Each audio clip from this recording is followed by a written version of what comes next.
Selamat pagi semuanya. Video ini saya buat untuk kita semua sebagai pengingat tentang materi-materi pelayanan anak usia dini yang sudah kita pelajari sebelumnya. Kali ini saya akan menyampaikan ringkasan tentang pelayanan anak usia dini yang sudah Bapak dan Ibu dapatkan sebelumnya. Nah, kita tahu bersama bukan bahwa hampir 10 juta bayi setiap tahun itu meninggal dan 200 juta anak tidak mendapatkan potensinya. Gitu, tentu saja karena masalah-masalah yang dialami oleh anak pada waktu kecil. Nah, kita tahu bersama bahwa anak usia dini ini merupakan investasi, di mana pada masa usia dini ini harusnya terpenuhi secara kebutuhan gizi, pendidikan dasar, kesehatan, dan pada akhirnya intervensi yang tepat nantinya akan berkontribusi pada angka kriminalitas, kemudian pendapatan meningkat dan tingkat ketergantungan yang lebih rendah. Begitu. Nah, kita juga tahu bersama bukan Bapak Ibu yang sudah melayani anak mulai anak usia dini, mulai usia survival, ataukah Bapak Ibu yang melayani anak sejak dari usia 1 tahun. Kita tahu bersama bahwa dengan pelayanan yang holistik ini, maka program anak mulai dari 0 sampai 22 tahun yang kita layani bersama-sama berkesinambungan dan tidak terlihat batasannya. Nah, yang membedakan adalah dari segi pendanaannya.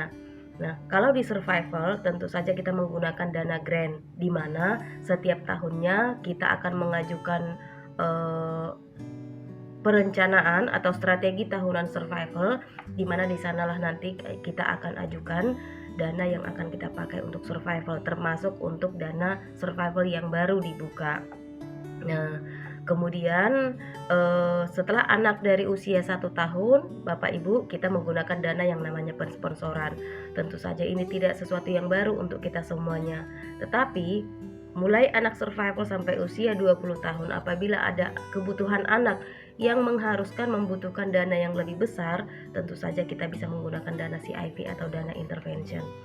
Nah, yang paling penting untuk kita ketahui menurut saya adalah tentang bukti-bukti ilmiah, hasil-hasil penelitian tentang pengembangan anak usia dini.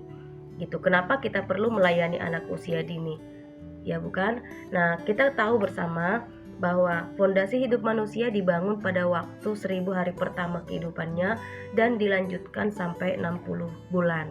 Begitu. Periode ini sering disebut sebagai periode keemasan seorang anak. Nah, kenapa disebut fondasi hidup manusia dibangun pada waktu 1000 hari pertama kehidupan? Yang pertama, kita harus tahu 270 hari selama kehamilan dan 370 hari setelah lahir atau anak 2 tahun. Nah, usia dini adalah periode yang sangat kritis dalam perkembangan seorang anak, dan pada saat ini pengalaman usia dini memberikan efek jangka panjang pada fungsi otak, kognitif, dan juga fungsi sosio-emosionalnya. Begitu. Yang kedua, pada saat ini perkembangan sel otak manusia berkembang tumbuh dengan kecepatan yang sangat menakjubkan, dan beberapa penelitian mengatakan secepat kilat dan tidak akan bisa diulangin lagi, dan ini hanya terjadi dalam sekali seumur hidup. Yang berikutnya adalah anak yang sangat miskin pun yang mendapatkan nutrisi dan stimulasi yang tepat, maka akan memberikan 25 kali hasil yang lebih baik dibandingkan anak yang tidak mendapatkan stimulasi. Berikutnya lagi adalah kita sering menyalahkan yang namanya gen. Oh, ini papanya pendek, mamanya pendek, seperti itu. Atau papanya obesitas, mamanya obesitas. Jadi dipastikan begitu dalam kurung anaknya adalah obesitas, padahal penelitian membuktikan bahwa genetik itu hanya memberikan cetak biru atau rancangan ya, tetapi pengalaman atau pengaruh lingkungan itulah yang memberikan kontribusi lebih besar, di mana genetik itu memberikan 15-20% kontribusi dalam pertumbuhan seorang manusia, sedangkan kalau lingkungannya memberikan 80-85% dalam kehidupan manusia.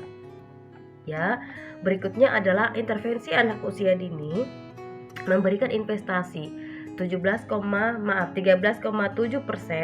pendidikan lebih baik, kejahatan berkurang, penghasilan lebih besar pada masa dewasanya nanti, dan memiliki tenaga kerja yang lebih terampil dan memiliki emosi yang lebih stabil tentunya ya.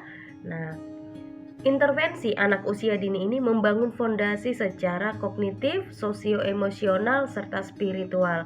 Tentu saja ini adalah hasil akhir yang kita harapkan terjadi pada anak-anak yang kita layani. Nah, sehingga pada masa dewasanya kita berharap mereka bisa memecahkan masalah, kapasitas belajar mereka lebih baik, interaksi dengan orang lain juga lebih baik, dan secara signifikan penelitian membuktikan mempengaruhi kemampuan mencari nafkah, berkontribusi pada masyarakat dan kebahagiaan mereka. Karena tujuan utama kita adalah menemukan potensi terbesar dari anak-anak. Nah, kehilangan kesempatan utama dari lahir sampai 3 tahun berarti kita kehilangan kesempatan utama. Masalah gizi yang terjadi pada anak 2 tahun ke bawah dan tidak diselesaikan, maka kondisi ini akan berlanjut hingga dewasa apabila tidak segera diatasi secara dini. Ya. Nah, tetapi kondisi ini tidak serta-merta terjadi. Ada syarat atau ada prekondisi yang harus didapatkan oleh seorang anak supaya mendapatkan golden period atau periode keemasannya tadi.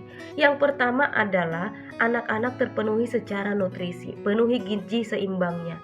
Yang kedua adalah pemenuhan kebutuhan kesehatannya. Ketiga, adanya perlindungan bebas dari toxic stress. Kemudian stimulasi responsif dari orang dewasa yang mengasuh anak-anak tersebut.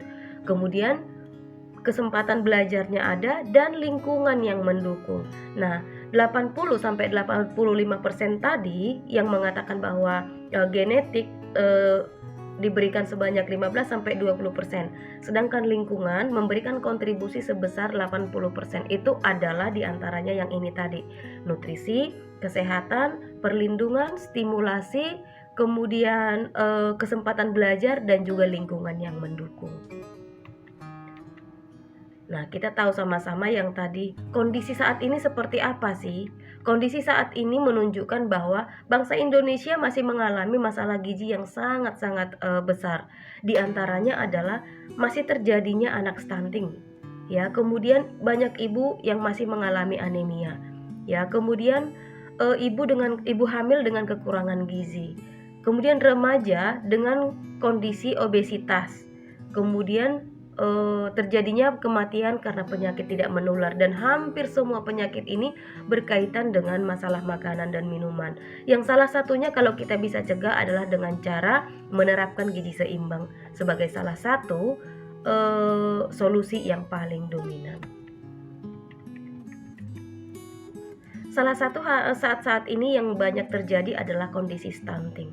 Stunting sering disebut sebagai kerdil atau pendek, di mana kondisi ini adalah gagal tumbuh yang terjadi pada anak berusia di bawah 5 tahun, ya, akibat kekurangan gizi yang sangat kronis dan penyakit infeksi yang terjadi secara berulang, terutama pada 1000 hari pertama kehidupannya, yaitu mulai dari hamil sampai anak usia 2 tahun.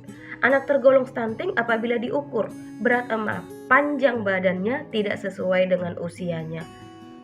Oke. Nah, efek jangka panjang dari kurang gizi ini tadi sudah kita sebutkan bahwa apabila tidak segera ditangani maka akan berlanjut hingga dewasa. Jadi, kira-kira itu sebagai pengantar. Berharap Bapak dan Ibu bisa kita mendengarkan lagi, membaca lagi materi-materi sebelumnya supaya materi yang akan kita sampaikan tentang makanan pendamping ASI, growth monitoring itu bisa kita pelajari dengan lebih mudah. Terima kasih.